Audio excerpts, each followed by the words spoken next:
ప్రేక్షకులందరికీ నమస్కారం అండి. ఈరోజు మనం ఈశాన్య ఖండం అంటే ఏంటి అంటే వాస్తులో ఈశాన్య ఖండం అనే మాట మీరు ఈరోజు వరకు విని ఉండకపోవచ్చు. సో ఈశాన్య ఖండం అంటే ఇక్కడ గుర్తుపెట్టుకోండి, మన మొత్తం స్థలంలో దిక్కులు చూడండి, తూర్పు, దక్షిణం, పడమర, ఉత్తరం, ఈస్ట్, సౌత్, వెస్ట్, నార్త్.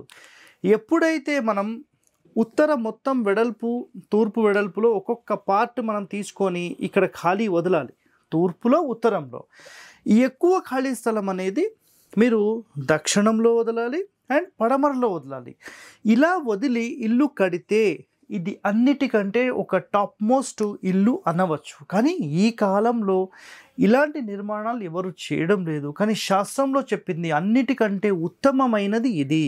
దక్షిణం ఫేసింగ్కి, పడమర ఫేసింగ్కి ఇది నంబర్ 1. ఓకే, ఇలాంటి విషయాలు తెలుసుకోండి. Thank you.